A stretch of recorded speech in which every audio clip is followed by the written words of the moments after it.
And welcome back. Welcome back to another fasting review. That's right. We are now almost 72 hours. We're just minutes away from a 72-hour fast that we've been doing. And I'm just excited you're here. Hey, this is Dr. Dwain Woode. That's Wood with an E. The E stands for endocrinology. Here I educate, I empower, and I encourage you to take charge of your health and your life, avoid complications, and we're going to the next level. We're creating the life we've always wanted. That's what we're doing right here in this space. We're talking to adults with type 2 diabetes who want to reverse their diabetes, get off of medication, who want to improve their health. And in fact, in addition to those people, those type 2s, yes, we're talking to everyone who has metabolic disease. We're talking to everyone who has high blood pressure, high cholesterol, pre-diabetes, polycystic ovarian syndrome. You're struggling with weight. You're struggling with fatty liver. All of those diseases get better when we talk about what we're going to be talking about here today. I'm glad that you're here. If you're new to me, go ahead and put new in the comments because I'd love to welcome you with a hand clap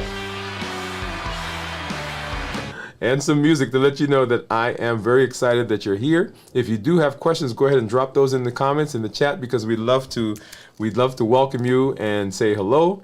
Let you know that we are appreciative of you being here and that we want to answer your questions. Whatever platform you're on, whether it's LinkedIn or Twitch or Instagram or Facebook, and of course here on YouTube, we welcome you to this space. If you've been following me over the course of the last week, you've seen me popping up randomly somewhere. And we've been starting our fast, and a lot of our community members have been in that space with us. And I'm excited that you are joining us. If you did your fast earlier this week, if you started your fast yesterday, if you're ending your fast now, hey, welcome, and welcome. Because it's going to be an amazing discussion we're going to have. You're going to get to see what I break my fast with, right, today. We're going to talk about how do we get into the fast, what do we do to prepare for the fast, and of course, how do we break that fast successfully so that we are making sure that we're getting all the benefits that come with fasting. Also, I've got my numbers, right? I've got my meters that are off to the side. Of course, my report, my Dexcom Clarity report, which is right down below me. We'll take a look at those and we'll just chop it up and see what's been happening. If you have not done so, if you've not been to our channel, if you've not been joining us in our morning, 6 o'clock in the morning. Every morning we've been there. We completed our 100-day walk to consistency series a little over 3 weeks now, well, 4 weeks actually. We are well into this week's or this new series, which is strength, strategy, and mindset. Strength, strategy, and mindset. You want to get there because there are some amazing things going on. In fact, if you come there, when you come, you get to see all of the activity that we're doing, that I am doing, to try to work on my body. You get a front row seat as you also work with me to improve your metabolism, improve that physique. I tell people I'm working on my beach body. That's right. That's what I'm working on my beach body. And those are and have been some amazing conversations that we've had. I'm going to go ahead and I'm going to pull up one of those episodes so that you actually get to see what we've been doing in that space. So if you've not been there, I'm encouraging you, I'm telling you, come on over because it is fun. It is fun. In fact, let me do this, right? So you get to see what is going on with me. Right? So I'm showing you as we're working through, as we're going through this process, it's not just, hey, let's talk about it, right? I'm talking about let's do it right now. Let's do it together, right? And so in this episode, this was 2 weeks in, we did an episode at the beginning where we talked about what I looked like, the weight that I had lost, and now we're saying, okay, what are we going to do? How do we get this done? So you want to come on over, and you may not come on screen and show us what you look like right now, but I want you to be taking pictures. I want you to be measuring. I want you to be working with us because as you do that, you're doing all the exercises that we're working on and you're getting the benefit from those. Okay, so we're doing some weight training, we're doing some toning, we're doing some endurance exercises, an amazing process. This is one of the arms of what we call our MOVE campaign, right? That is metabolic optimization via exercise, right? By exercise. So metabolic optimization via exercise. And so you want to make sure that you join us in that space because it is an amazing part of what we do. We're fasting here, and we'll talk about fasting, but also in corollary to that, in connection with that, something that's associated with that, something that jump starts and boosts our fasting is the activity that we do. And walking and strength training, two arms of, like I said, the MOVE campaign, metabolic optimization via exercise. You want to make sure you do that. And all of that really is a part of our Limitless Living Health Action Plan, which we've been walking through together. All right. Now, having said that, let's go ahead and let's take a look at some blood sugars so you can see what's been happening in my space with me in terms of blood sugars. And you'll see right there, that is my Freestyle Libre. And the Freestyle Libre right now says that my blood sugar is 69. And we're looking, if you see right here, there's a little graph right about there. Let me see. Yeah. Ooh, come on. Right about there. Let me pull my finger back. Right. You see that, right? So that is my blood sugar that's been going on over the last roughly 12 hours or so here. And you see the squiggly line. It's riding right above, or it was riding right above 100. And then, of course, now as you see, it is below 100. So if I go over and I look at my Dexcom, and the Dexcom, you see my sensor is going to expire here in 24 hours. My Dexcom allows me to put my finger on the report and actually see what the numbers are. So this is a 24-hour period, so 12:13 yesterday, so about 24 hours ago. Right, blood sugars were 114 and kind of rode into the teens for most of the day, for most of the morning, most of yesterday. This is yesterday. And then, let's see, what time is that? 1 a.m. this morning, 2 a.m. this morning, started climbing. So that's the dawn phenomenon. And you guys have heard me talk about that before. That's your body getting you ready to wake up.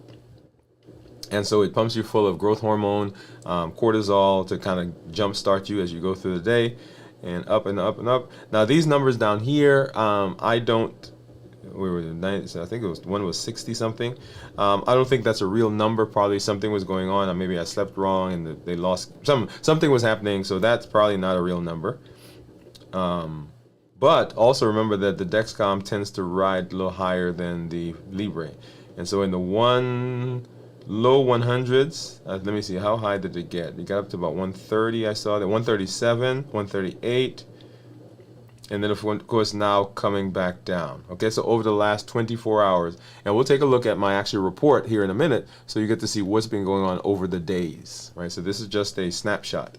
All right, so now let's hop over and let's take a look at blood sugars, and this is going to be done by my Contour meter and my Keto Mojo meter. So let's go ahead and pull those out, and let's go ahead and get my little container. We'll get a brown strip, which is for sugar, blood sugar, and then a blue strip, which is for ketones. We'll grab a couple of lancets because we'll need to use those to get a drop of blood. Get this back, and then let's go ahead and grab a strip for the Contour. All right. So we'll get that into the Contour. Okay, yeah, there you go. And then let's go ahead and open these guys. And as you heard me say on some of our other episodes that I had to learn how to open these things because they changed them up on me. Let's get that one in there. Awesome. And I'm also going to go ahead and open up the ketone one because I don't want to struggle with this later and then have to do a second finger stick. All right, so here's my lancet.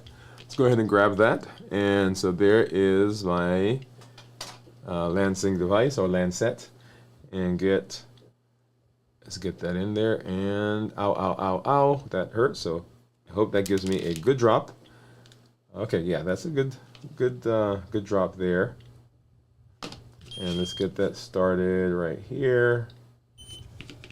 Okay, and I'm going to go ahead and pull up the monitor while that happens. Okay, so 64 for the Keto Mojo, 68 for the Contour, and you see right there the Dexcom says 113, and then the Libre says 69. So these three are kind of in line with each other. The Libre is right now, you see that very much off from what these are. That Libre is about twice what these numbers are.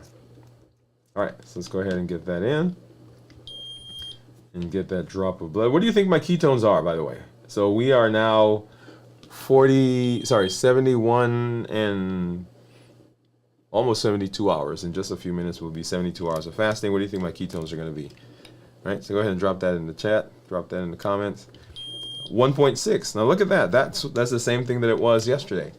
And as you heard us talk about with where I was 56 hours, 72 hours fasting. So we want those ketones to be it's roughly 1.5. It's 1.5 to 3 is what we're expecting, and so we're right there. With ketones, 0.5 or less than 0.5 considered normal, 0.5 to 1.5 considered nutritional ketosis, and then above that would be therapeutic ketosis. And so right now I'm above the nutritional period. But whenever we talk about fasting, when we talk about ketosis, what we want is we want those ketones to be above or 0.5 or higher, right? So that's our goal, because that helps us know when we're checking it that our body is truly in fat burning. Because in order for you to have ketones, you have to have burned fat. And if your blood sugar, like mine, is 68, if my blood sugar is 68, that means there's not a whole lot of blood sugar or sugar running around in my blood. If that's the case, then, and my ketones are elevated, now I know for a fact, for surety at that point, that I'm in fat oxidation, and my body has switched over from using sugar, glycogen, to using fat as energy. We'll talk more about that here in just a little bit, okay? So that's where we are. Now let's go ahead and let's hop over and let's take a look at my actual report. And so here's my, this is my Dexcom Clarity report, and you'll see for the last 14 days, right? So my average is 135. My glucoketo index, or sorry, my glucose management indicator. I'm thinking about the Manjaro, the Keto Mojo. So my glucose management indicator is 6.5. Now this is a calculated number. So if I were to get an A1C, it should approximate this number, right? So I can't say this is an A1C, but it should be close to what that is. I am in target. You'll see that there 93% of the time, and the target being anywhere from 70 to 180 in terms of blood sugar. If I go back and look at a 90-day, because remember your A1C is a 90-day number. And so if I look at the 90-day average, so my average is 119. So that means over the last 2 weeks, because we saw that other one, my blood sugars have been higher, right, than before. Once again, remember the Dexcom tends to ride a little higher. And so anyway, according to this, my glucose management indicator is 6.1, so we should approximate that. And once again, still in target. I'm 90% in target range, and my target is 70 to 180. If we look at the actual numbers, the actual reports for the daily graphs, here's where I am right here at a 128. And let's see, if I go back over to the Dexcom, so here's my Dexcom right now, so 113, right? And so this is probably about an hour ago where that, so it's synced up, and so it hadn't synced the last hour yet.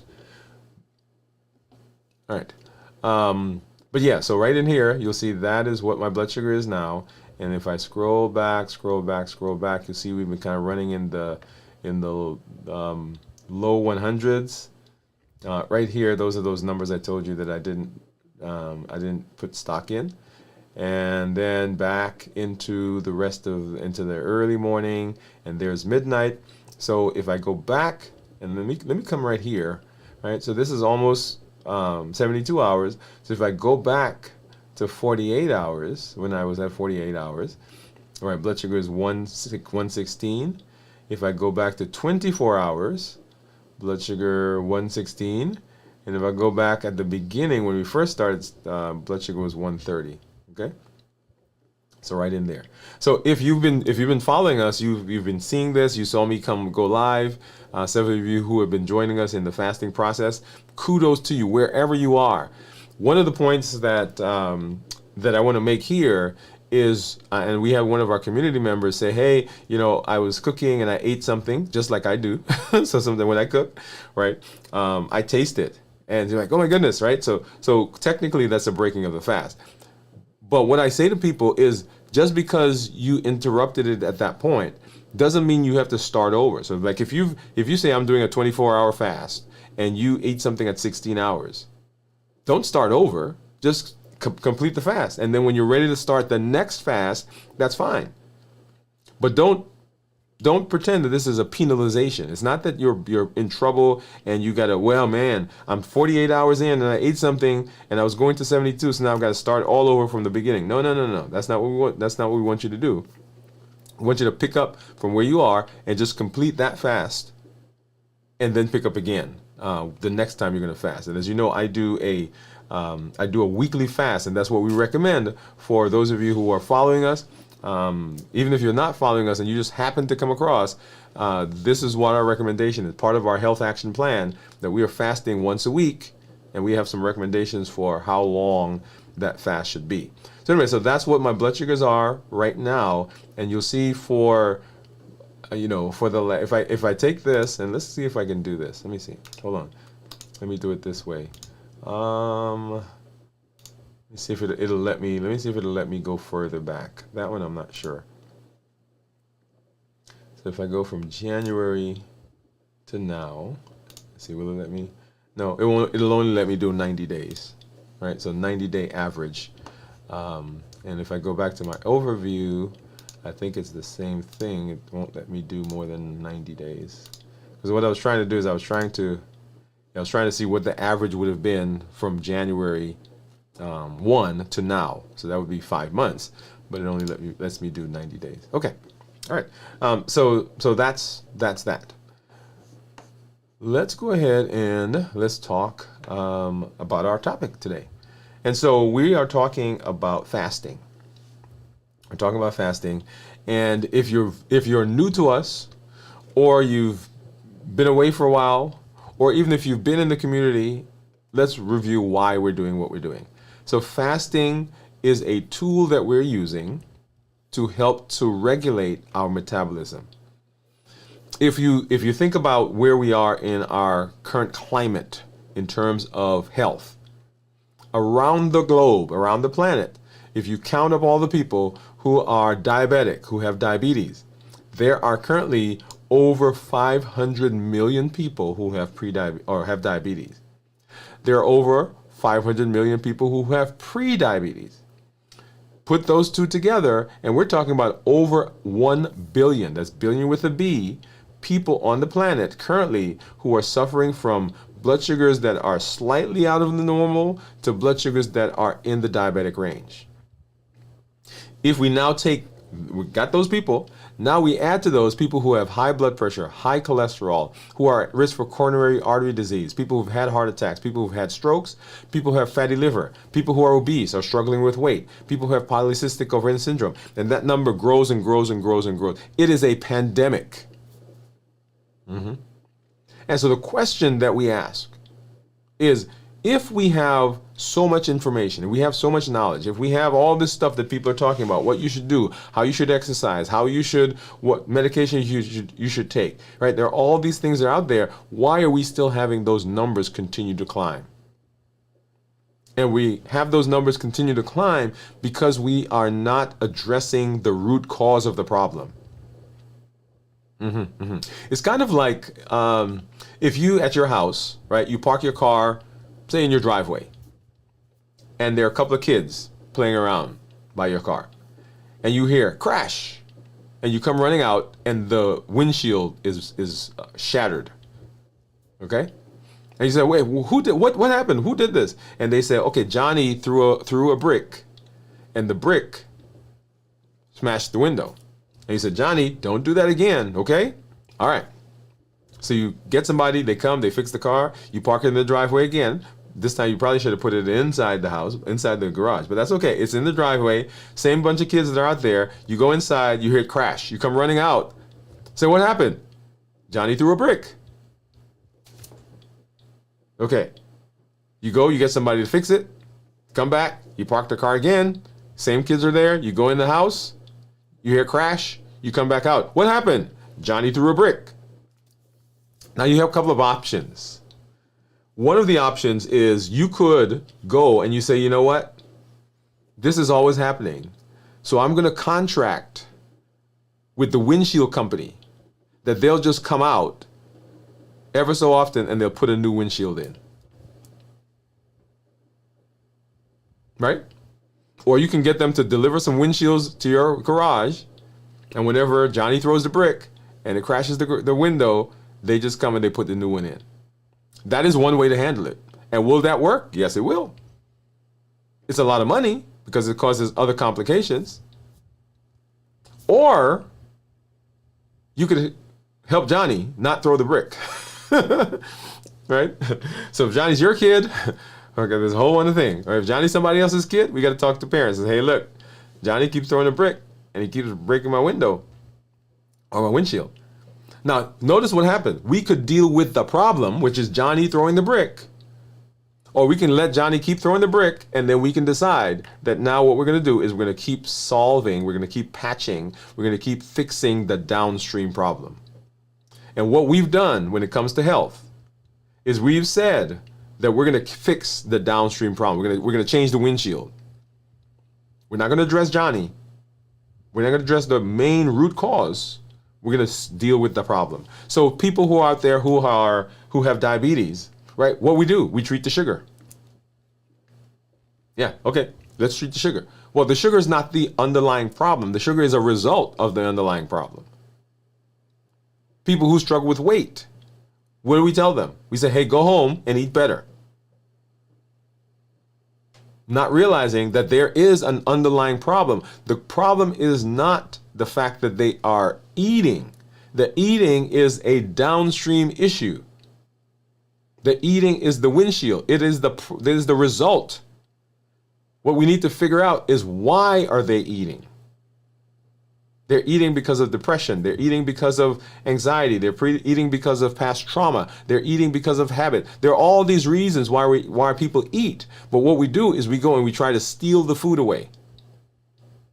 And because we don't address the issue, when we take that one food, guess what? They find a different one.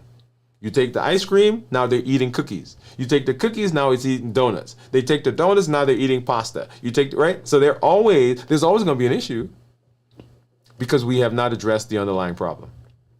So when we talk about metabolism, the underlying issue with metabolism is the fact that we are hyperinsulinemic, meaning that we have too much insulin in our bodies.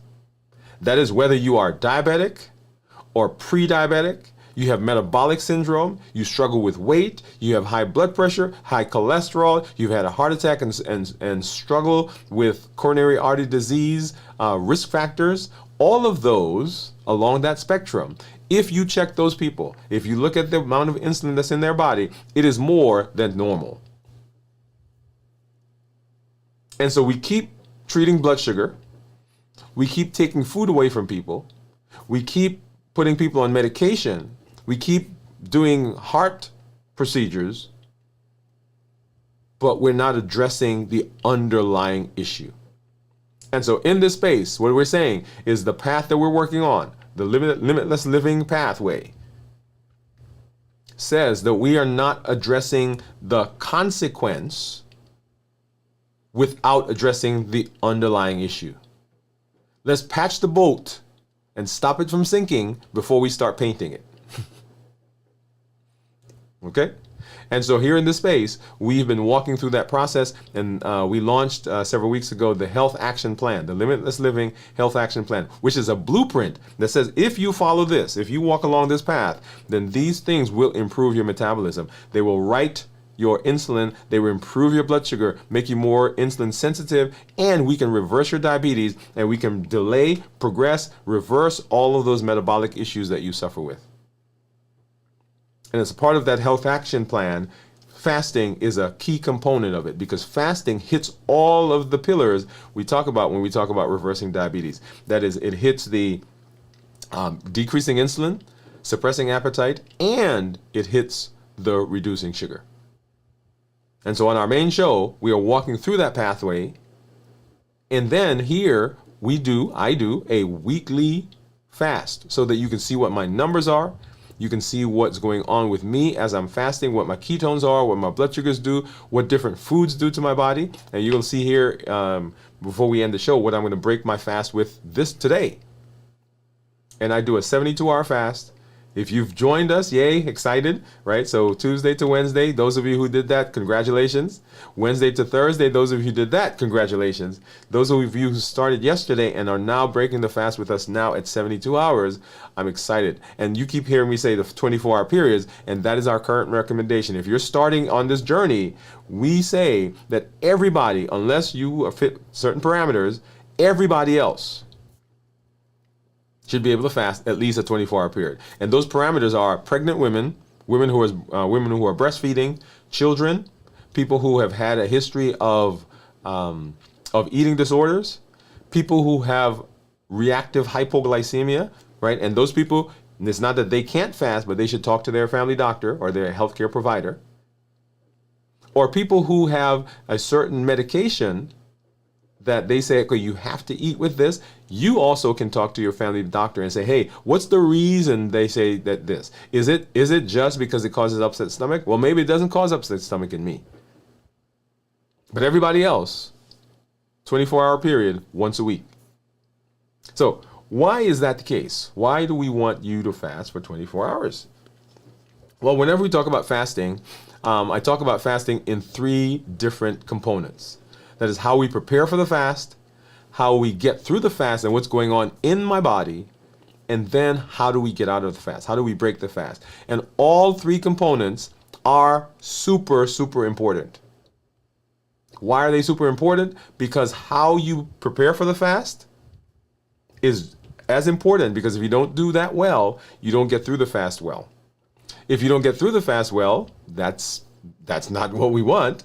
And then, of course, if you break the fast and you break it in a way that undoes some of the things that you did in the fast, some of the benefits, then that's not a good thing either.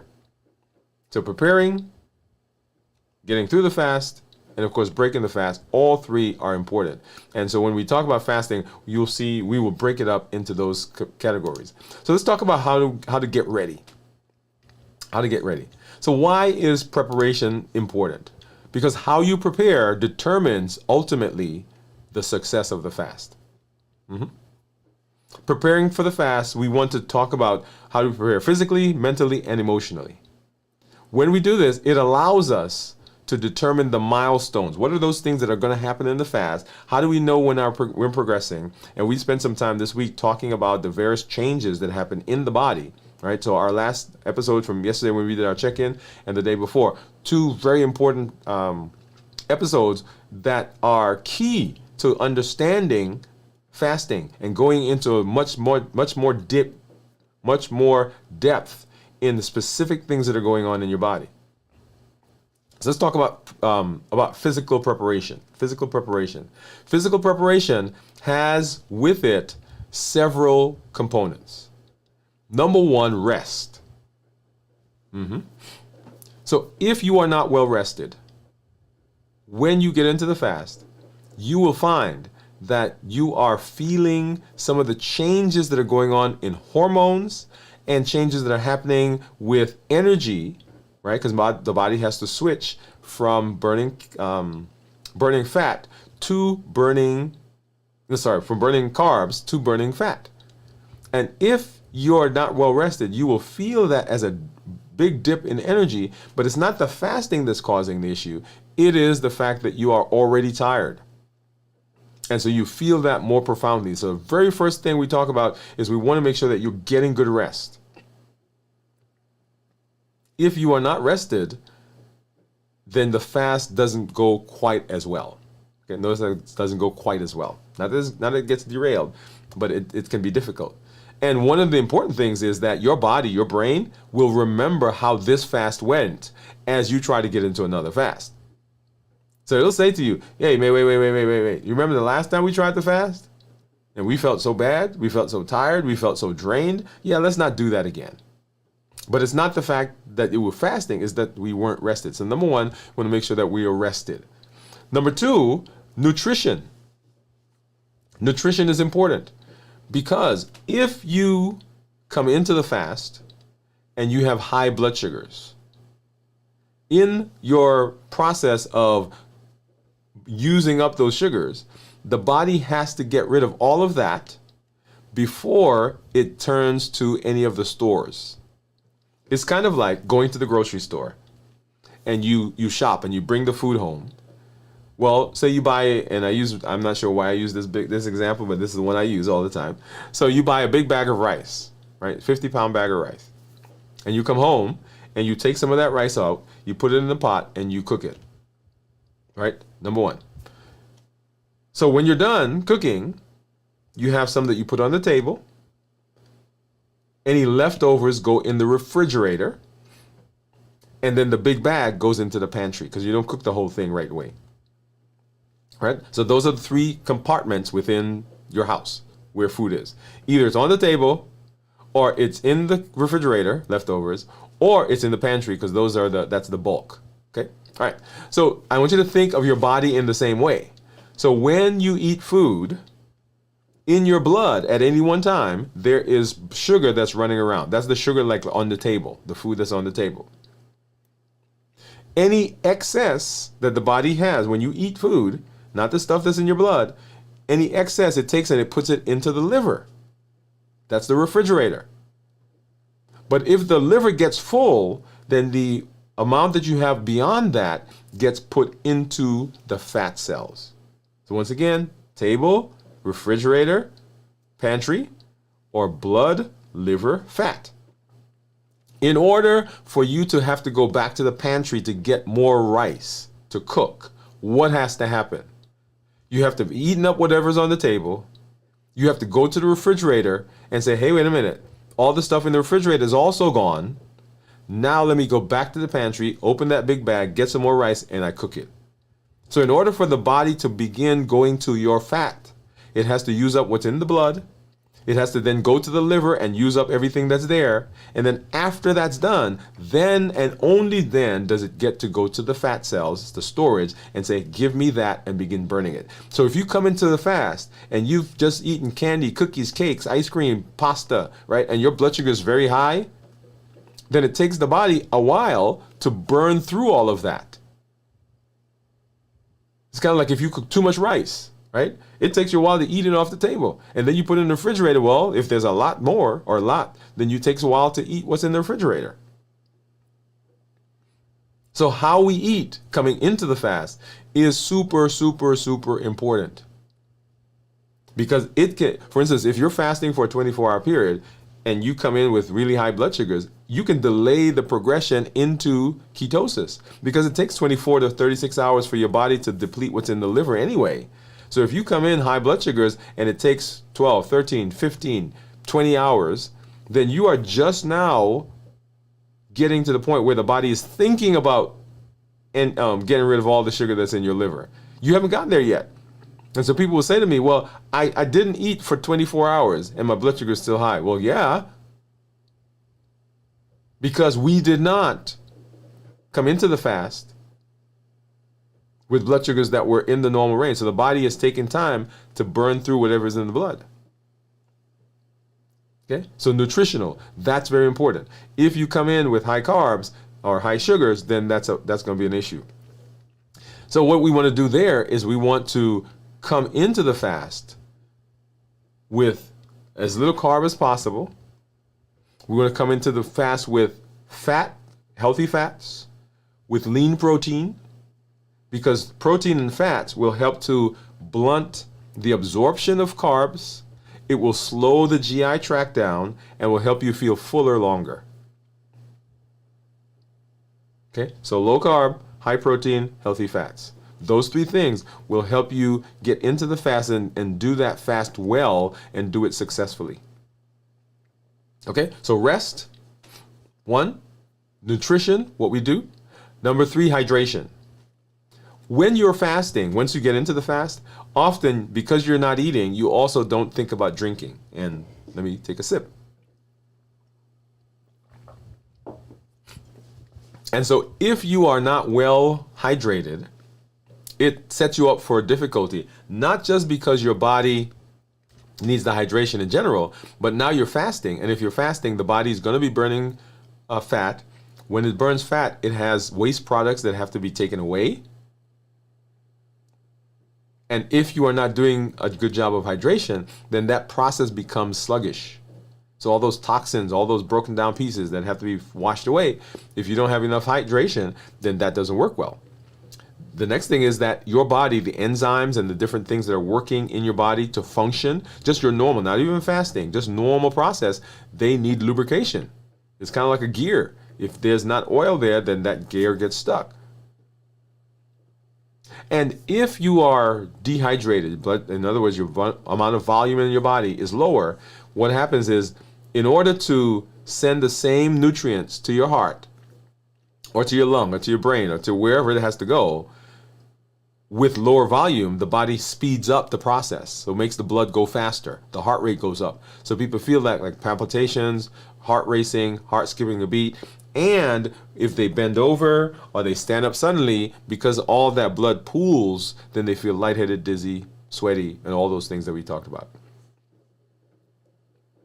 Right, so hydration and also electrolytes, right? Making sure that you're getting good electrolytes. Now, here is the final food part. When you're coming into the fast, if you have not been eating a healthy diet, nutrient-dense food, not calorie-dense, right? Not like popsicles and Pop-Tarts, and I'm talking nutrient-dense foods. If you've not been doing that, when you get into the fast, you can also have some challenges, because in the fast, you are not putting anything in. When you're eating, right, you're constantly putting in a little bit of carbs, you're putting in some high sugar, some processed stuff, and the body's getting some as you go. But when you stop fasting, the body, you realize, hey, wait a minute, you know what? I've not been doing a good job of eating proteins. I've not been doing a good job of getting iron. I've not been doing whatever it is, right? You want to make sure you're eating nutrient-dense foods, and that is that pulls us into what we've been talking about, right? One of the components of the Health Action Plan, and those are the balanced bites, right? We fuel our body with balanced bites. Every bite that we eat counts. And remember, balanced bites is that list, right? So whole foods, minimized processing, no added sugar, lean protein, healthy fats, starchy and non-starchy vegetables, it has to be tasty and flavorful, by the way, and portion controlled. So when you think about, okay, what do I eat when I'm not fasting? That's it right there. Notice that there's no list. People say, can you give me a list of foods? No, there is no list. And I was going to say, don't let anybody give you a list. That's okay. No, that's not what I was going to say. Whenever someone gives you a list, you want to make sure that you check the list alongside what you're seeing right here. Do those foods fulfill these criteria? If they do, then yes, let's have it. If they don't fulfill those criteria, then that shouldn't be something that's on your list anyway.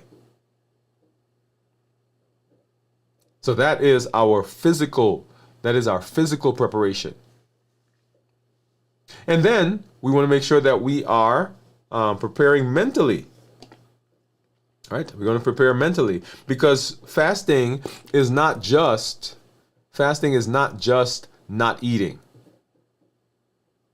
Fasting is not just not eating. Fasting has emotional, social, fasting has a lot of stuff with it. So mentally, preparation looks like saying, okay, what am I expecting in this fast? What's going to be happening in my body? Why am I doing this? What is my goal? What does it look like when I've been successful? So what you're doing is you're visualizing, you're preparing mentally, you are anticipating that you may have some challenges, and you're putting things in place. So what's going to happen when I see that person that I usually have that conversation with, where when I finish the conversation, I'm upset, and then I end up in the kitchen eating ice cream. What am I going to do in that case? Because if you don't prepare for it, when it happens, then the fast gets derailed. Not because the fasting was an issue, but because we didn't do a good job of preparing mentally. If you're fasting, that's not the time to get married. If you're fasting, that's not the time to move. Because those stressing or stressful events, however wonderful they are a stressor in the body, those will cause cortisol levels to go up. Cortisol level causes sugar to go up. Sugar causes insulin to come out. And when insulin shows up, you start having cravings. So preparation mentally is very important. So what am I expecting in this fast? What are the milestones that I'm going to be looking at? How do I manage if I do have some challenges? Do I have a support system around me? Do I have a community around me? Who do I call? What am I going to do in that situation? Do I have some mantras that remind me of why I'm doing this? I'm fasting to improve my body. I'm fasting because I want to reverse my diabetes. I'm fasting because I'm improving my health. I'm fasting because this is the best thing that I've ever done for myself. What are some words you can put on the wall?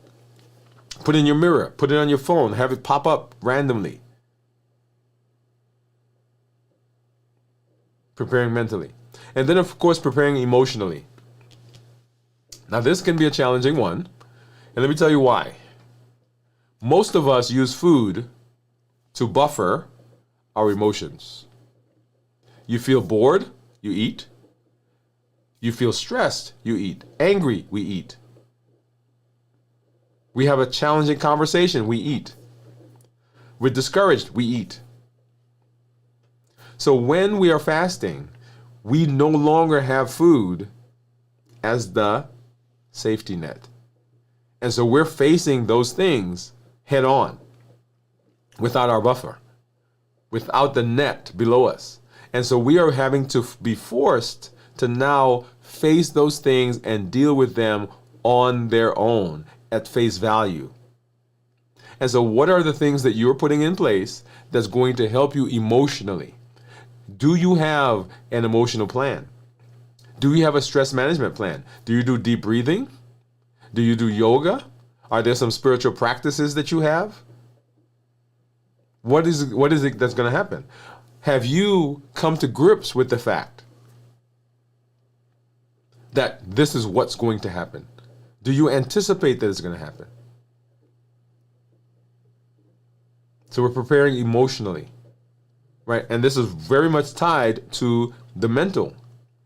Remember your mentation, right? Your mental process is the lens through which you look at the world.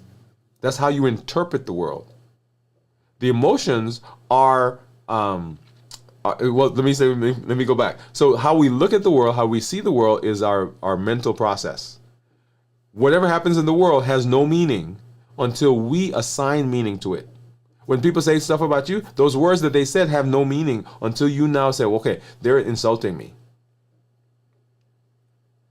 And when you put the meaning that they just insulted you, then you have a feeling about the insult. And that feeling drives an emotion. So see that process. And we've talked about the COPE model, COPE. And the COPE model is the model that we use that says, okay, this event happened. I'm going to clarify, what am I feeling right now? I know I'm not hungry, but what is this? Okay, she hurt my feelings. He hurt my feelings. That's what I'm feeling. I'm going to observe. Where do I feel that in my body? Do I feel tense? Do I feel butterflies in my stomach? Is my shoulder tense? Are my jaws tight? Are my fists closed? Am I in a closed position? Am I leaning over? Am I closed? Am I ready to fight? I'm going to observe, where am I feeling that? And then I'm going to pause to allow my brain, the thinking part of my brain, the higher part of my brain, to take over from the amygdala. Remember, the amygdala is that part that says, hey, we're ready to fight. We're ready to run, or we freeze. And this allows the prefrontal cortex to take over from the amygdala. It's kind of like you see a tiger, and the natural tendency is to start running, right? Because you see a tiger. But the brain says, wait, we do see a tiger, but the tiger is in a zoo. So same tiger, but because the brain had the foresight to say, okay, no, it's in a zoo, we don't have to run. And that's what the prefrontal cortex does during that pause. When you allow it to, when you take that pause, the thinking part of the brain takes over. Otherwise, we get what's called amygdala hijack, where the amygdala just is doing its thing and it's going. And then we execute. We do something other than what we normally do. So when we're fasting, in that fasting process, that has to happen. Otherwise, what do? We eat. But we don't want to do that because we are in the process of creating a new cycle. We're not in that old cycle anymore. So we're preparing physically, mentally, and we're preparing emotionally. And those are the ways that we want to prepare. And so when we talk about preparation, there are a couple of things that I want you to take away in summary of preparation. And those are that preparation is very important. Preparation is key. That we have to prepare mentally, and I put mentally there, but physically, mentally, and emotionally. Got to get good rest, eat nutrient-dense meals, and we have to get into community. Right? So that is the preparation for the fast. Now let's talk about fasting itself and what's going on in fasting. When we talk about fasting, we can break fasting up into several ways. The most efficient way I think that people get to understand fasting is if we talk about it in 24-hour chunks and blocks. And then within that first 24 hours, we're going to spend some time in there. Because the other hours, if we want to do more in-depth on those, if you watch our show from last night and the show from the night before, great conversations there. So we'll touch on those, but let's go ahead and we'll spend some time in that first 24 hours.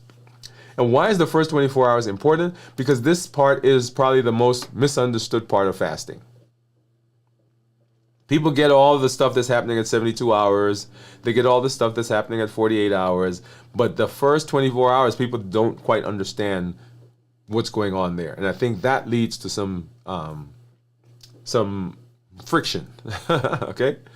So the very first 6 hours after you stop eating is called the postprandial phase. Technically, it's not fasting. Because what's happening is your body is taking all the food that you brought in and is just sorting it into the different places. It's kind of like, once again, going to the grocery store and you come home and you got all the stuff, the food, and what do? You sort it. You put some in the refrigerator, some in the cabinet, you put some in the pantry, and so on and so forth. Right? So postprandial period. The blood sugar is high, insulin levels are high, because you just finished eating.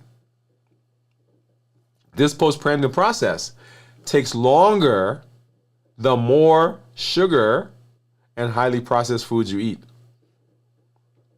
It's supposed to take about 6 hours, but that can be prolonged if the blood sugars are very high. Because if the blood sugars are very high, the body has to do something with all that sugar, and it takes time to burn that all up. It takes time to get it into the cells, or not the cells, but into the liver. When the liver gets full, then it has to package it up and it has to send it to the fat cells. The postprandial period. The next period, the next 6 hours, 6 to 12 hours, is called the early fasting stage. And this is where the insulin levels begin to drop, and then glucagon is coming out. So insulin says, okay, store. Now the sugar is starting to go down, and as it goes down, the insulin level also has to drop, because insulin is only there to put sugar into cells. And if the sugar is lower, then we don't need as much insulin. Because insulin and glycogen or glucagon work in opposite directions. As the insulin goes down, then the glucagon comes up, and the glucagon is responsible for now going to the places where the cell is being stored, or the sugar is being stored, and saying, give me some of that back. Okay? All right, so that's the early fasting stage. And then we get to transitioning to using fat. Transitioning to using fat. And this is the 12 to 18 hours that's beginning to happen, but it doesn't take full effect until 24 hours. So this is where the body is saying, okay, now I'm starting to, the blood sugar is low, I'm using some stuff from the liver, I'm using that up. And then of course, 18 to 24 hours, when the glycogen is gone, from the liver, then the body says, okay, now I'm going to be turning to fat cells. And this is the space that I love to be in, right? Because you saw my ketones, and what we didn't show my weight. We'll do that. I'll make sure I do that before we leave. Because I know at this point, what's happening? Yeah, I'm losing weight. I tell people, for every day that you fast, you should expect to lose about 0.5 pound to 1.5 pounds. For every day that you fast. Right? Because ketones are a sign that my body is burning fat.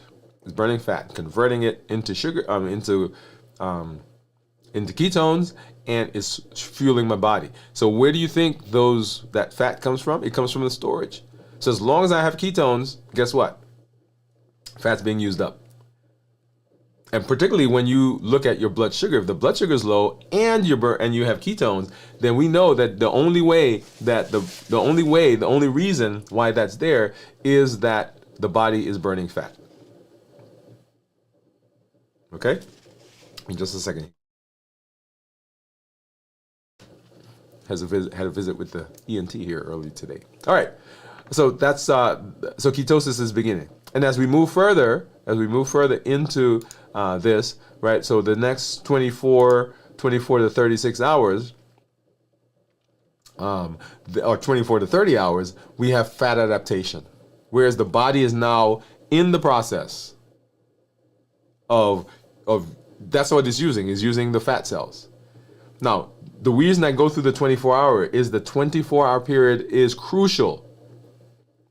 It is the direct result of what we did in preparation, and it is what sets our body up for long-lasting or beneficial fasting over the next whatever number of hours you're going to be fasting.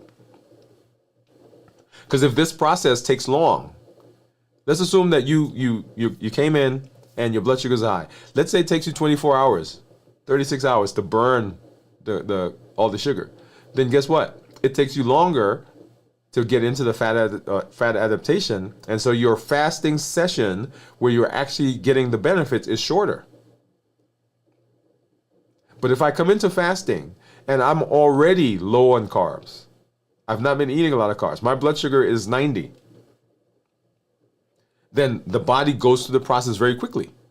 And so I get into my fat adaptation quickly, and so I'm spending a lot of time in the process that I'm looking for to help me to improve my health. Does that make sense? And that's why preparation is very, very important.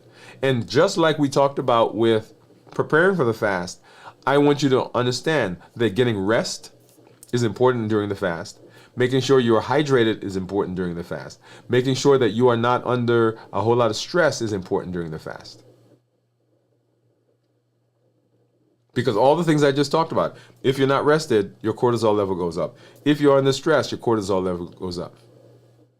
If you're not hydrated, obviously, we know the ramifications of that. So making sure that you're doing all of those are very, very important, because if we don't do them, then we don't do a good job of getting through the fast. And of course, so that's the preparation for the fast. That's what's going on in the fast in our body. And of course, we can't ever talk about fasting without, okay, how do we break the fast? And breaking the fast is very important, And so let me go ahead and pull some stuff here up on the table so you get to see what we're going to use.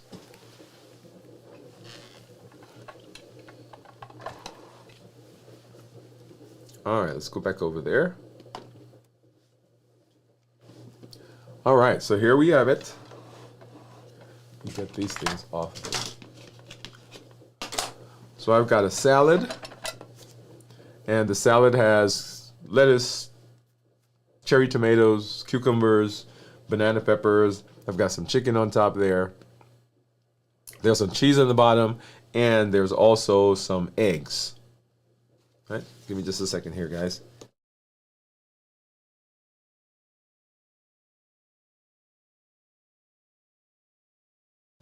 All right. All right, so that's the salad. And then I also have some nuts. And the reason I have the nuts is because I don't have a whole lot of protein. I don't have a whole lot of protein here. And so I want to, I'm going to supplement the protein that's in the salad with the nuts. And then I have an avocado. Move that over here. That's going to give me some additional fat. I've got some dressing, ranch dressing. I've got some salt and pepper that we're going to use here, and that's for the avocado. All right. So I'm going to go ahead and let's see what my blood sugar is at this time. So 69 is what the. Let me go ahead and take a picture there. Oops. Those are my people you just saw. So 69. I'm going to take a picture of that so I can record that, and then 111 is what the Dexcom says. Take a picture of that. All right, so let me go ahead and do this because I want you to see this, and before we get into what I'm going to eat. So my blood sugar, my weight, 185. And so people will talk to me about fasting, and I want you to see. So going back, right? So here I was, 260 pounds. 260 pounds. And so that was, what, 3 years ago? And so here we are now, 185 pounds. Now, what I don't have recorded here in this app, because we were tracking it a different way, is what my maximum weight was, which is about 287 pounds. Okay, so 287 down now to 185, so a little over 100 pounds. And I'm going to tell you, a lot of it, the things that we talk about, the things that we're walking through, this is the result of all of that. So and one of the reasons that people say, hey, well, it's not people, but one of the reasons that we go through this process is because I want you to come along with me. I want you to see that this is a process that works. I want you to see the changes in you as you're going through this process. All right, so we've got our blood sugar, right, which is there. And while I get this ready, let's go ahead and let's talk a little bit about breaking the fast. So when we talk about breaking the fast, there are some key components that we want to talk about. Number one, monitor blood sugars. You want to make sure you monitor your blood sugars. And so, as you saw, one of the things I just did was I went in and I pulled up what my monitors were because I want to see what that is. Okay. So I want to see where we start and then what happens to my blood sugar as I eat, because that's very important. I learned as I started fasting that there were some things that were quote unquote good for you, and people said that, oh, those don't raise my blood sugar, but they sure enough raised mine. And so I had to say, okay, those aren't things that I'm going to use to break the fast, because just like when you get into the fast, if you come in with high carb stuff, what happens is when you break the fast, if you eat some things that have high carbs, what will happen is your body will begin craving, because what has to happen when you eat food and the blood sugars are high is insulin comes out. And when insulin comes out, insulin will make you crave. Okay, so we don't want to crave. And so we want to monitor the blood sugar so you get to know what are some of the things that are affecting your blood sugar. And then appropriate portions. Many times it's not that you're eating the wrong thing, but we're just eating too much. We've gotten so used to portions that are not really portions. They're not a normal portion. And so getting into the space to say, okay, this is going to be what my portions are, that's very important. Okay. And then eat slowly. It takes about 20 minutes for the body, for the signal to get from your stomach to your brain that you're full. And by that time, if we're not careful, people have eaten a lot of stuff. And they've eaten more than they should. And then you want to avoid sugary, highly processed foods, because once again, those will stimulate insulin. When insulin comes out, guess what? All of a sudden, the appetite is there. This is a great place to, again, mention that when you're eating, there are some simple rules or simple guidelines, and that is the balanced bites. If you follow balanced bites, then you will be eating the food that is appropriate during the break in the fast, that are appropriate for help you maintain all the benefit that you got from fasting. Okay? All right. So as I continue to talk, I'm going to go over and let's now take a look at my food. Yay. I get to eat. Okay. So let's see. I've got the salad. So I'm going to pull the salad over here. And actually, let me do this. So as I was talking, I sliced into that. Let me take this off. I sliced into this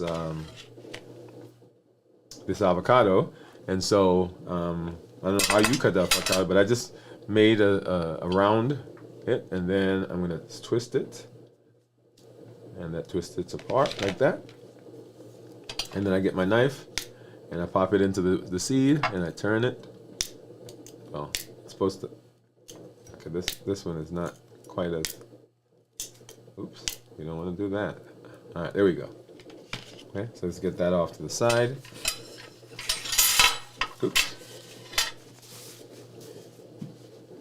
And then what I usually do with these is I'll go down the middle,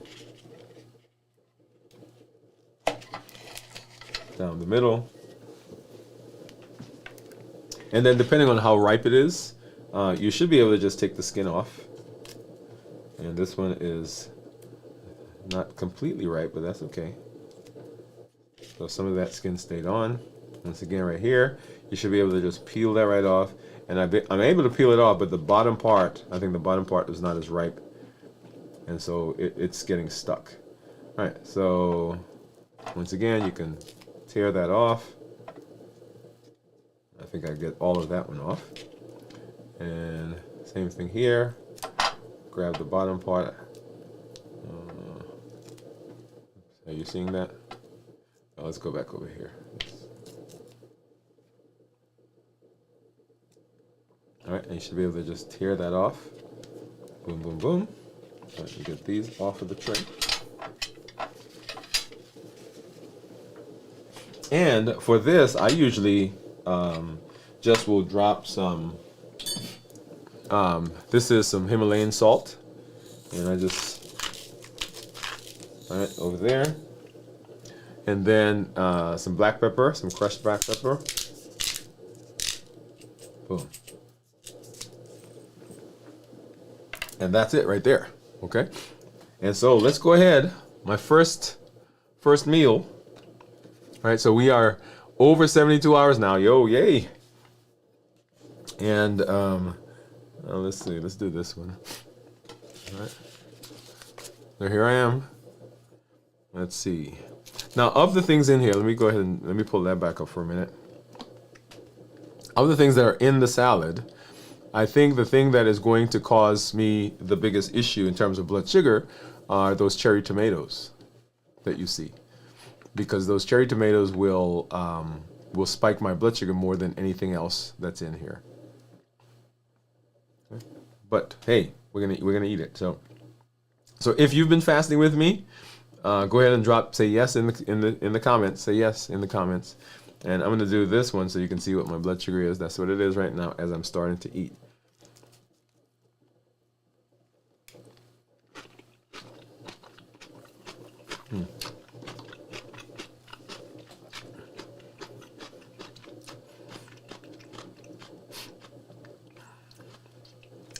And of course, you guys saw there that my friend called in and his name showed up on my show because I have my phone on the screen.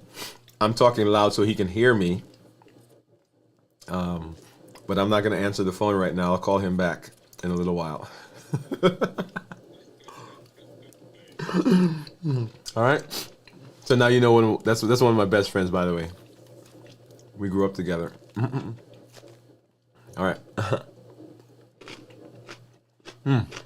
This is very good.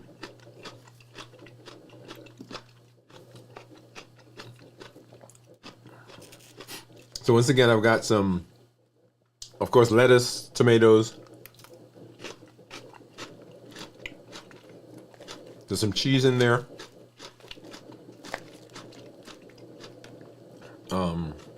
Eggs.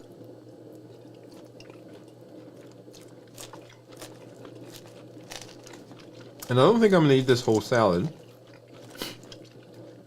It's pretty big. The avocados give me that healthy fat that we've been talking about.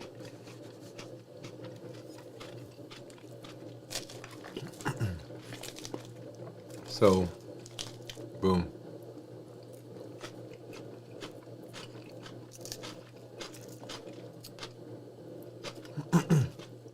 When we start talking about balanced bites, we'll talk more about the components of this meal.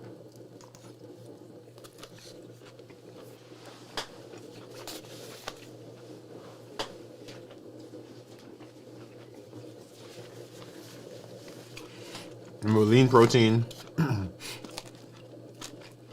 minimize processing,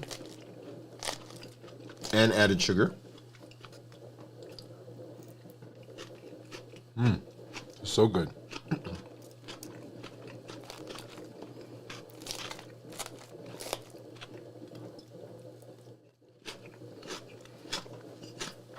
Now, what I don't have in here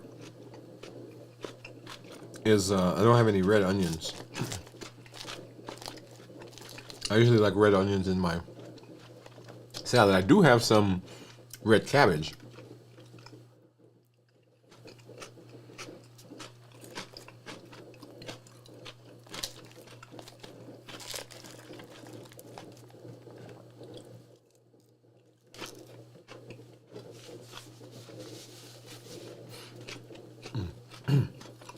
So good. Oh, the other thing that I do have in here also is some mushrooms.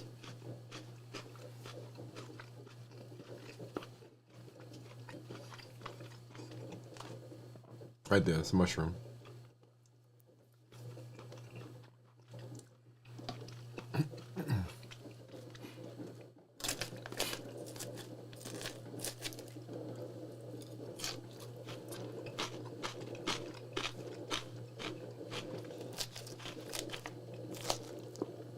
Yeah, those banana peppers just really make it taste really good.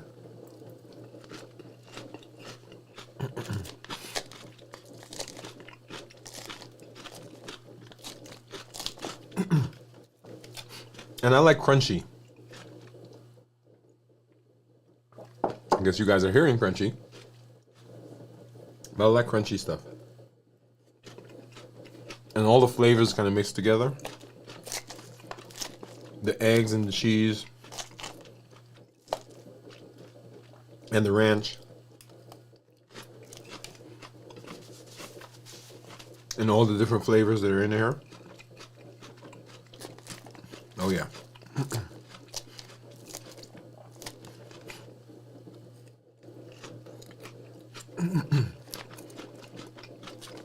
So let's talk about some of the things that are in here. So you heard me say that I'm going to eat the avocado. Let's pull that over.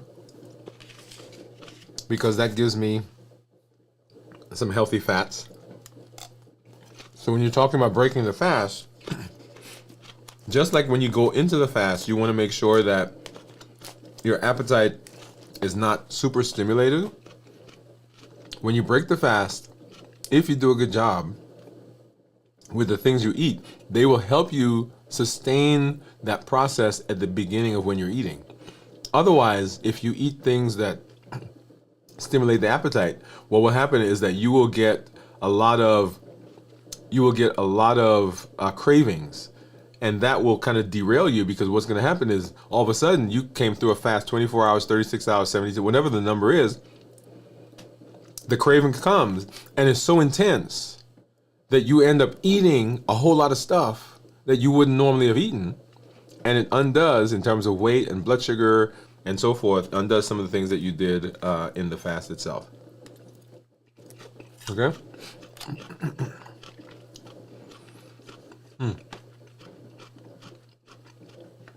So I've got a question out there, which we'll come to answer in a minute. So that's the what was I talking about? Okay, fat. Okay. So the fat will help release something called cholecystokinin, which will help to slow down your GI tract. It keeps you fuller longer. By the way, that is one of the features of the GLP-1 receptor agonists, right? Ozempic and Mounjaro and Zepbound and Wegovy. They slow your GI tract, so you feel fuller longer. So guess what? Protein or fats will do that. Also, lean protein will do that. So that's why I told you that I was going to eat, in addition to the avocados, I'm going to have some nuts, because I don't think I have enough protein in this salad. I've got this couple of strips of chicken, I've got some cheese, and I've got some eggs, but I don't think that's going to be enough. So I'm supplementing what I'm eating with the avocado and the nuts. Now the protein helps to release something called protein YY. And protein YY also slows down the GI tract, also sends a signal to the body that we're full. So you won't eat as much.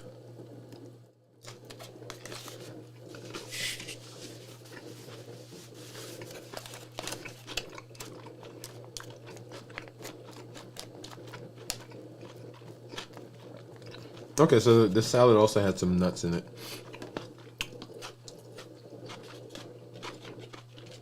Are those sunflower seeds? I got this from the cafeteria, by the way. I put it together, but I got it from the cafeteria. So whatever those nuts are, I think they're sunflower seeds. Whatever those seeds are, sorry. All right, this is so good. But I think I'm going to stop here for the salad.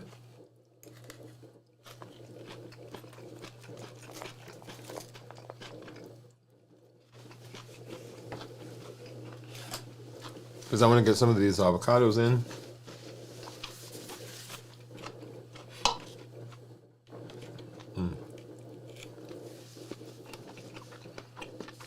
That's so good. Probably needs a little more salt, but we'll let that go. I'm trying to find the ones that all the skin came off. All right.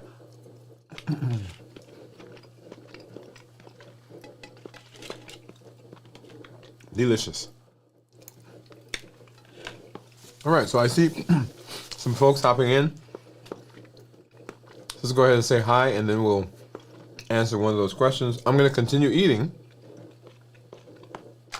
Can I have some of these nuts? So can I tell you that my weakness, when it comes to healthy food, my weakness actually is nuts. Cashews, almonds, not so much walnuts. But if I get one of these mixed nuts, one of these packages with mixed nuts, oh my goodness. I gotta be careful. All right, so let's move this off.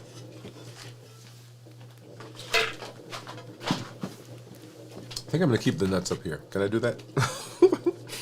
They said that was my weakness. All right, so let's go ahead. I see one comment that I said we're going to get back to. Let's go ahead and pull that up.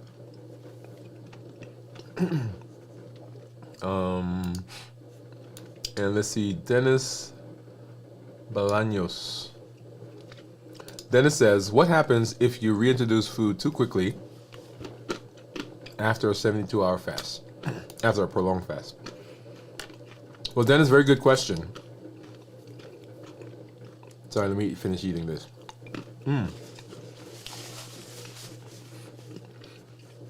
Actually, let's do this. I'm going to say hi to Kimmy50 first. Hey, Kimmy, thanks for coming through. Thanks for being here. I'm going to give you a hand clap and some music. Glad that you have come through. And then let's get back to Dennis's question.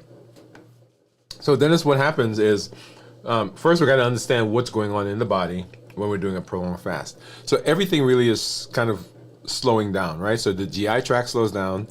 There are cells in your body that are designed to protect the GI tract. So what they do is they coat it with a protective lining. And when we're fasting for prolonged fast, it's almost like they go to sleep. So they stop making that stuff, okay?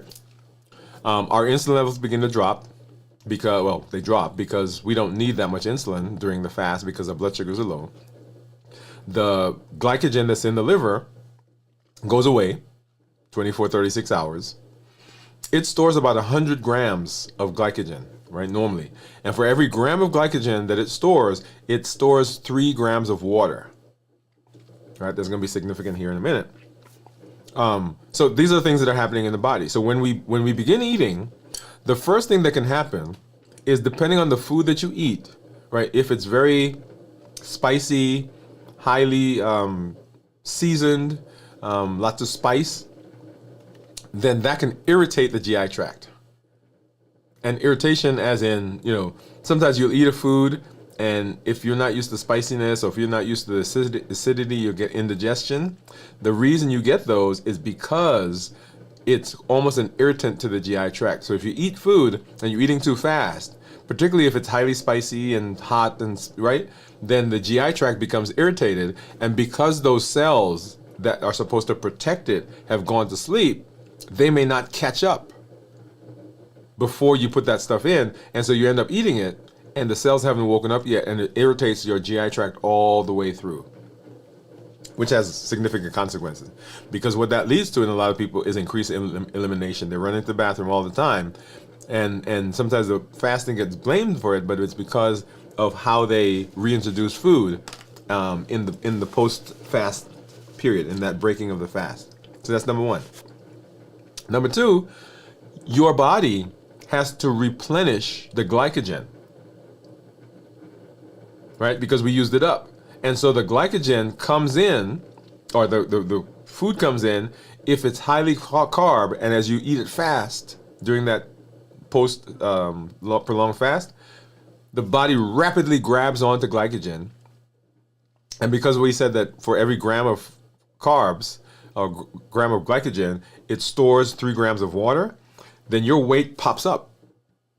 And that can have significant implications for people, particularly people who are, maybe they already have some swelling, maybe they already have some heart issues. So that can have a significant impact there as well. Okay? So their weight goes up. And that frustrates people. They say, wait a minute, I don't understand. I fasted, and I seem to have lost weight, but now I've put on whatever number of pounds, right? That's because there's a rapid influx of water in terms of to offset the glycogen that's being stored in the liver, right? So that's a big part of it. And then the other thing that happens is if we eat too fast, the signal, like I said, takes 20 minutes to go from your stomach to your brain. It says you're full, and in that space, people can eat 2 to 3 times as much as they need to, because they never get the signal. And so by the time the signal gets there, you've already eaten 2 plates of pasta, 3 plates of pasta. You've already eaten like 4 donuts. Okay? So that is one of the consequences of eating too fast. All right. So Lucky So says, good afternoon. Hey man, good afternoon, or man, gal. Okay. Let me just say Luck. Luck, so glad that you're here. And then Kimmy says, Luxo, good afternoon. Hello from Luxo to Kimmy. And then Dennis says, thank you. Yes. Okay, so I have not been eating my nuts, by the way. My cashews, almonds. This is delicious. Okay.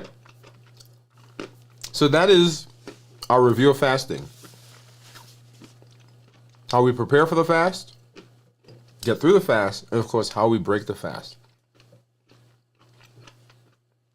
All aspects of it is very, very important to what we do. If we are going to reverse diabetes, improve our health, get our metabolic process righted, then the fast, right, we're working on how do we get the best benefit, the biggest bang for our buck. Because if you're not going to eat, right, might as well get some benefit from it. And we want to make sure that we're doing that in the best way possible. Remember, fasting is one of the two tiers, the first tier of the Health Action Plan, which says that there is a blueprint of things that we want to follow. If we follow this, then we will right our metabolism, we'll get our bodies back into homeostasis. We will fight diabetes, pre-diabetes, high blood pressure, high cholesterol, fatty liver, obesity, metabolic syndrome, coronary artery disease risks, strokes, all of those things along the metabolic process gets better as we walk through the Health Action Plan. And fasting is a huge component of that. Why do I love fasting? Because it is free. And I like free. Fasting is free. I don't have to buy anything. I don't have to go anywhere. I don't have to get anybody's permission. Always check with your healthcare provider though, right? So it is one of those low-hanging fruits that doesn't require a whole lot of processing. Now, as you're thinking about fasting, we did the series where we went through the domains of health. I tell people that you have to have gone through the domains of health. You have to have walked through that process so that you could identify things that could potentially push you off of the fasting. Remember, the triggers for fast or for food, for eating, come from our HEAT model: habits, emotions, access, and taste. When we are used to doing certain things, we do those things all the time. We eat when we get together as friends. We go to the movies. We eat popcorn. There are all these things that we do. Everybody at work gets up to go to lunch. Guess what we do? We eat. So we got to watch our habits. Emotions. If you get too mad, too frustrated, too tired, too lonely, too bored, all of those things, those will push through your desire to fast. And so you have to understand what your triggers are. Food just being around the area, right? So cleaning up your environment. If you know, like I know that these nuts will trigger me, and these nuts are going to make me eat it when I'm not hungry, then guess what? I don't bring them in the house. I have some in my car, but they don't come in the house. So cleaning up your environment. So access. And then we also eat because of taste.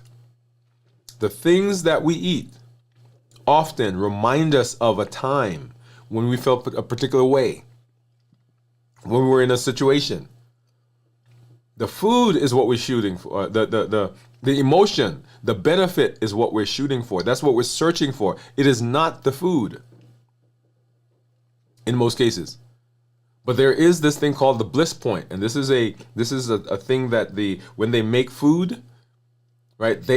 If I'm a manufacturer of food, I don't want you to get food and eat it only once, right? What do I want you to do? I want you to keep coming back. So what is the right combination of flavors, of salt, fat, sugar that I could put in that? What's the right consistency? Do I make it crunchy? Do I make it soft? Do I make it firm? So that's a science. So that when I create a food and I send it out there, I know that they're not just going to eat one, because I've created the food that way. There was a commercial actually years ago. I think it was a potato chip commercial, you can't just have one. So what are your triggers? What are the things that are going to push you? What are the things that are going to get you off of your eating plan? And those things we want to begin learning. So preparation for that. So when we talk about fasting, that is one thing that you want to do. But other than that, it's free. It's right there. It's low-hanging fruit. You can do this. You can start at any time. And here on the channel, everything that we do is based on our Triple E formula for success. We educate, we empower, and we encourage. We educate with the show, with the blogs, with the podcast. All of that is with the intention of changing our mindset, changing how our thoughts are, changing what we do, changing our interpretation of the world. Remember, nothing in the world has a meaning or has an effect until we give meaning to it. Nothing in the world has an effect until we give meaning to it. When we give meaning, we have a feeling. The feeling drives our emotion. The emotion drives our behavior. The behavior drives our activities. The activity gives us a result. So ultimately, it is our thought process that gets us the result. Because it is how we see the world. And changing how we see the world is all about education. And then we empower. Here we're using fasting. We got the health action plan. We've got our 100-day walk to consistency. We've got the strength, strategy, and mindset series that we're doing right now. All of those are tools. The balance bites, the heat model. Those are tools that we are saying you can use these. And if you use these tools, they will help you apply and get through successfully the things that we're learning. And then community. We educate, we empower, and we encourage. And the encouragement comes from community. It is amazing to be doing something that's good for my health, but even more amazing to be doing something that's good for my health when I'm in community with people who encourage me, pull me along, push me sometimes, allow me to lean on them. All of that, very, very important. So community, very important. Finally, or lastly, or maybe not lastly, but also, there are over 1 billion people on the planet who need your help. Those are the people who are pre-diabetic and diabetic. As a matter of fact, there's more than that. There are also the people who have high blood pressure, coronary artery disease, fatty liver, people who struggle with obesity, people who have polycystic ovarian syndrome. All of them need your help. And the help that you can give them is to let them know that they don't have to keep going down the path of becoming a statistic.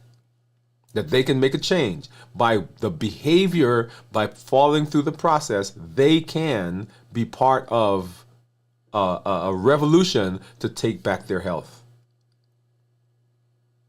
So you can talk to your family members, talk to your cousins and them, your mom and them. You can talk to your doctor at your church, at your community center, and say, hey, we can make a difference in our lives. We have the ability to choose to be different.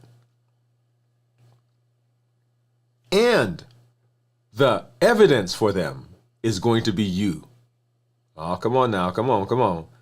The evidence is going to be you. So you can't just listen to the stuff. You can't just watch the stuff. Because at that point, it's just theory. It does not get power until you infuse your behavior into it. And that's what limitless living is.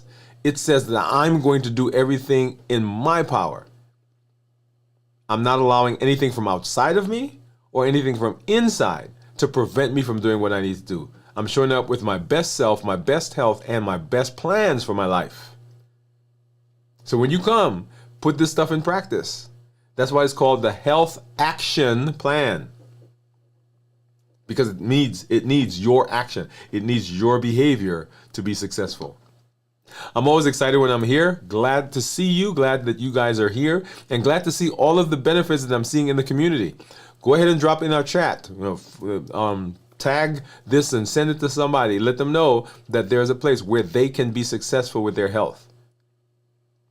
We will be back tomorrow, 9 p.m. Central for Video from the Vault. On Sunday morning, we will have This Week in Review at 6 a.m. Central. And then on Monday, we'll be right back here for Dwain Woode MD Live at 7 p.m. Central as we continue walking through the Limitless Living Health Action Plan. Thank you for being here. Remember, you're not broken. You are adapting. And we've got to learn how to listen to our body because the body is giving us a signal. Hey, this is Dr. Dwain Woode. That's Woode with an E. The E stands for endocrinology. Here I educate, I empower and I encourage you to take charge of your health and your life, avoid complications, and go to the next level. We're creating the life we've always wanted by living a limitless life, which says nothing outside or nothing inside is preventing me from going where I need to be. I'm coming with my best self, my best health, and the best plans I have to be successful. Thanks for being here. We'll see you in our next episode, and we'll see you as you continue to live your limitless life. All right, everybody.